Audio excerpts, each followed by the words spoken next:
Success is something that's, it's an ongoing process, right? Success is me being happy with currently where I am in my life.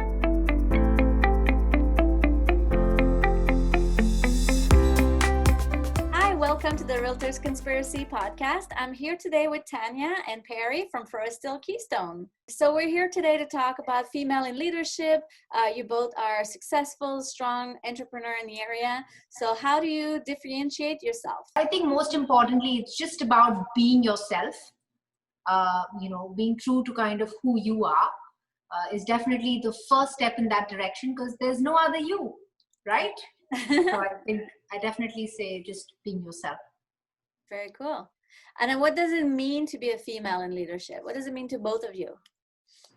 I think it's about balance, because one feature of being female in this space is you do have to balance family and children and obviously your coworkers and your career all at once. I have seen historically for men, it's not the same level of balance. So that's one advantage we have, is that we're very quick and very confident in our abilities to balance. Much more organized. Like how do you balance? How do I balance?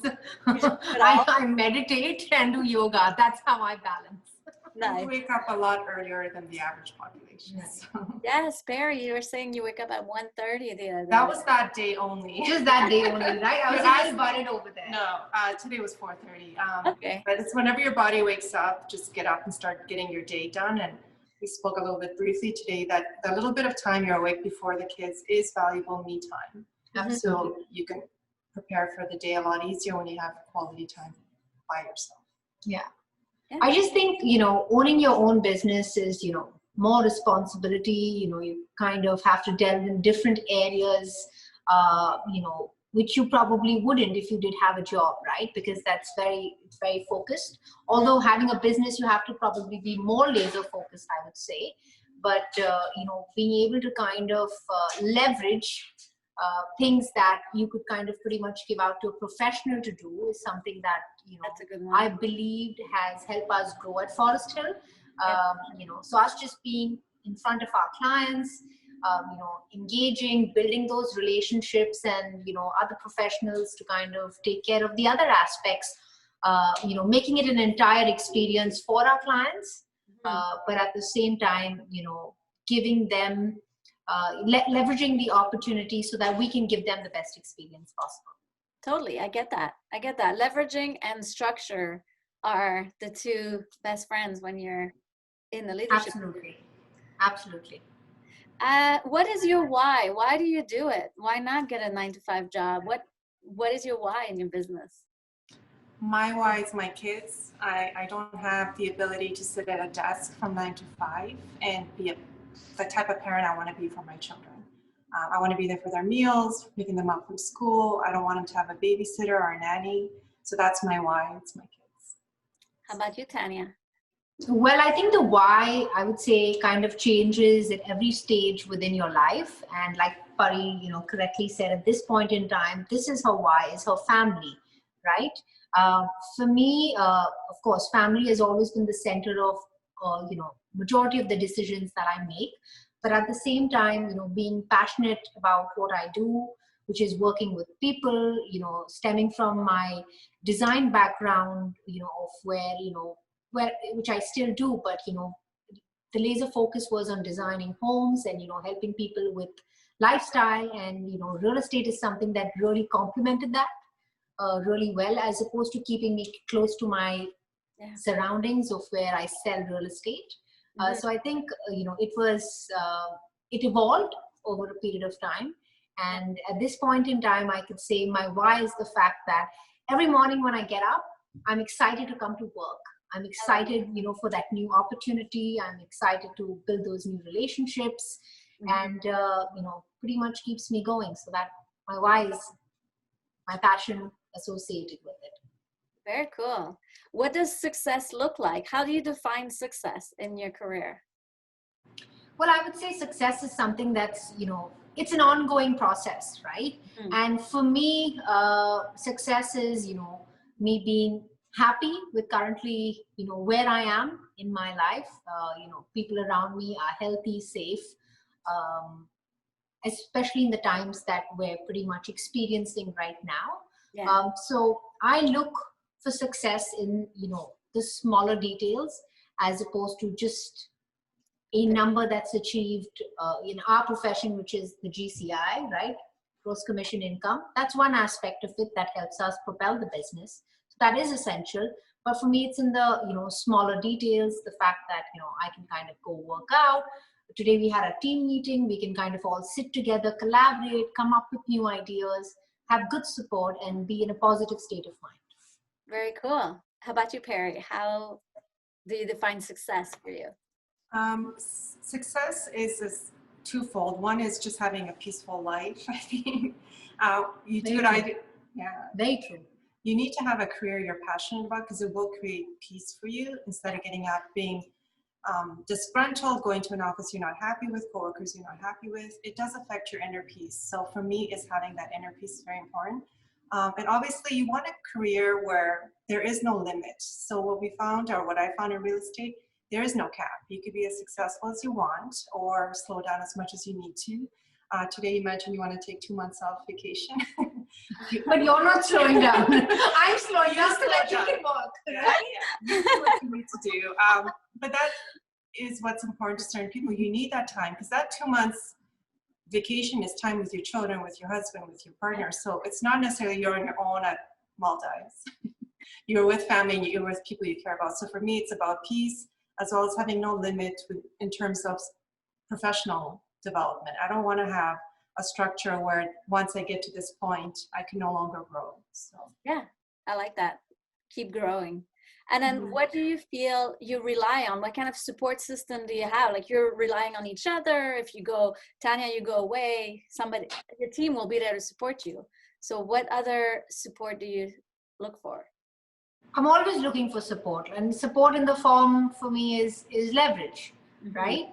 Being able to compensate somebody else for doing something for you, right? So that, it's taken care of in in the same manner that you would do it yourself, but that allows you to kind of have some downtime, reboot, rejuvenate.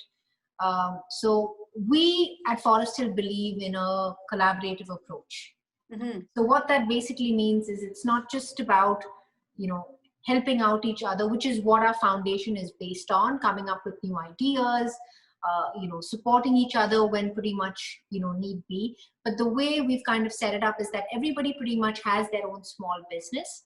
Yeah. We collaborate together to kind of unify towards one goal where we all grow our businesses, because I believe there's enough business for everybody that's out there.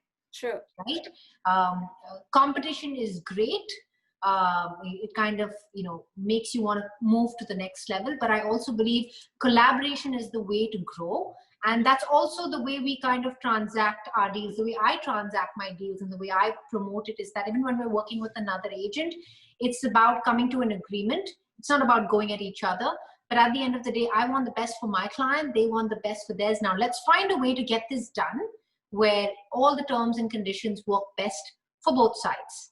Right? And that's what kind of makes it a fun and fruitful process. I've seen time and again, as opposed to the more dominant approach, which is, I would say, not our style. Yeah, I like that. I like the support, collaboration aspect of it. What keeps you both going? What are you looking forward to? Coffee keeps us going. Starbucks. We have so much coffee in this and office. For me, it's Jackie. Jackie, you want to come say hi to Maud? Yeah. I'm going to Jackie's introduce awesome. you to the superstar of Forest Hill Keystone, who keeps all of us organized. Hi. So this is Jacqueline Vega. Hi, hello. I'm learning from these two. No, she's not learning. She's teaching us and getting us organized, right? So without her, I don't know what we do. But thank you. I think that's an important thing to say about this office in particular, is that every member is valued regardless what their position is. Yeah. As a recruiter, I've seen that in the past as well. Doesn't matter if you're hiring a C-suite or an executive assistant, you give them the same level of respect and you'll see how amazing their performance is. So that's one advantage I find with Forest Hill. I am new here, so Thank you. I'm observing a lot of things, but it does speak volume on how every member of the team is treated with respect and dignity, as well as their thoughts are welcome. They may clash, but they're welcome to express themselves, and that's very valuable. That's huge for Tanya. Congrats. And it's Thank you. It's a really important thing, because that for me is a sign of what female leadership speaks about, is being open-minded to discuss. Absolutely. No one's always going to agree with you, and that's okay, but just move forward. The end of the tunnel is bright, so just keep looking towards it. Like this light is very bright. The bright light is where the beauty comes from. Once the light goes off, it's a different story. So just a few more minutes, right? And then we're good.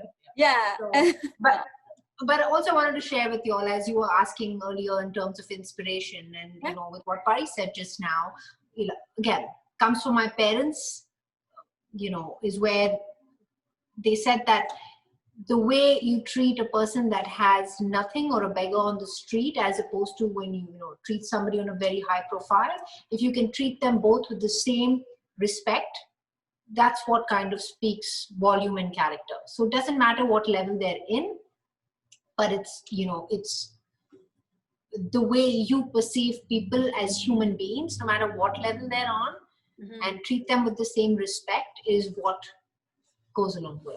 Yeah, that's huge. I like that.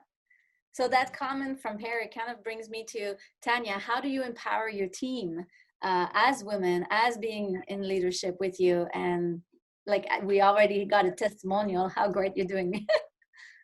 Yay, thank you, Pari. But empower them, I would say, most importantly, I need to feel empowered first before I can empower anybody else, right? So that's something that's constant work in progress, I would say. But today we were actually talking, actually over the last week, we've been talking about business planning, about review and reboot, right? So a big process, a big part of, you know, that whole process, yes, you can put down everything on a sheet, you know, it's all there, but it's all in the execution. You can have the best ideas, but we don't have an action plan that is going to be executed. There's no point in that. So I think the empowerment comes from us establishing clarity, is what we've been working on for 2021, reviewing the year gone by to see, you know, what things went amazingly, as well as what things we could work on. And most importantly, I would say accountability. Nice. Because accountability attached to, you know, is a big factor, I believe, in performance, even for myself. Correct? So having somebody that is reminding you time and again, because life gets busy, that, you know, you've committed to kind of doing something. Now, how are we going to achieve those results? Yeah, and having accountability. Yeah, and baby steps, step by step. Nice. Yeah, the way we look at it is, what are the short-term goals for the individual and the company, and what are the long-term goals? Because some people are focused on short-term, and I think having our weekly meetings allows, you know, our team to understand these small steps will lead to bigger success a year, 2 years, 5 years down the line. But the effort needs to be put in today in order to see that success down the line. And most organizations, I think what's lacking is there's a lot of short-sightedness. They're not looking at what the impact of what they're doing today is going to do to this organization down the line, right? So I think it's really critical to have short-term goals as well as long-term goals and marry the two together. Cool. And keeping accountable. Absolutely. And the way I see it is that as one person, there's only so much I can do, right? So eventually everybody that, you know, that's part of our circle right now becomes, you know, leaders in their own way, and they nurture their own teams, right? So that I can step out and go for a holiday to India for 2 months. Yeah, for 2 months. Right? Nice. So what would be, both of you, your vision for your business coming up next year? What are you looking forward to? Well, looking like lots to kind of look forward to, you know, better, bigger, in terms of, I would say Milton is one step, the first step towards Forest Hill Real Estate Keystone. What I see in the coming year is more growth to other territories. That's what I see. Nice. Congrats. And Peri?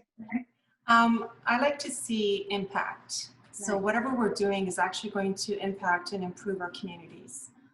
I think that's very critical. It's amazing to have great ideas, but then what is the purpose of doing that, right?